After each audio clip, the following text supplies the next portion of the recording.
1 plus 1 is 2, yet most people haven't made the connection between the slow weakening of the US dollar and the stablecoins that they're relying on for stability. But before we go there today, the way we talk about this is important. We realize that in the search for attention, clicks, and views, there is a lot of fear put out there. And we don't want to contribute to that, but instead just looking at the facts neutrally and unemotionally. That's the goal in this video. Now, the idea here is pretty easy, but many miss it. If the dollar is slowly losing purchasing power, that means stablecoins pegged to the dollar are also slowly losing their purchasing power.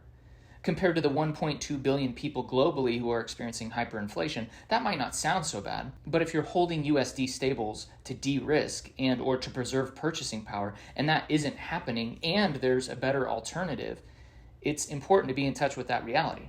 So here are some of the facts. The dollar has devalued itself over time through an increased supply that does not correspond with more actual wealth or productivity. In fact, the US dollar has lost over 99% of its purchasing power in the last century. For a little context, this trend has only accelerated in the last few years.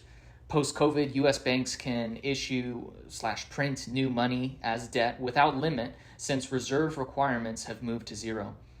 Over 80% of all dollars to ever exist were printed during the last 3 years. And the US has now crossed a threshold where we must print money to service international debt.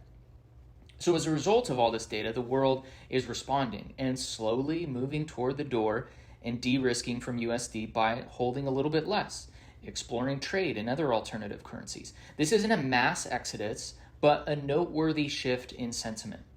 Ray Dalio suggests that a shift in global reserve currencies. Historically, that transition would take 10 to 15 years. The BRICS alliance is creating a gold-backed index currency right now, and they represent 40% of the global population and 1/3 of global GDP.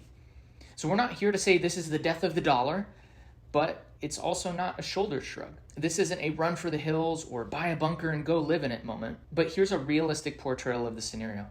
Why would you put your full weight, trust, and faith in USD to preserve your purchasing power when you can hedge by holding a stablecoin that is backtested to outperform the US dollar? Does it make more sense to balance your purchasing power on a single point of failure or a basket of currencies, commodities, and assets that still includes USD, but that isn't the whole pie? That is the case for Silk. Hope you enjoyed this video. If this was helpful, please like, subscribe, and consider sharing it with others so that they can hear about how to protect their purchasing power.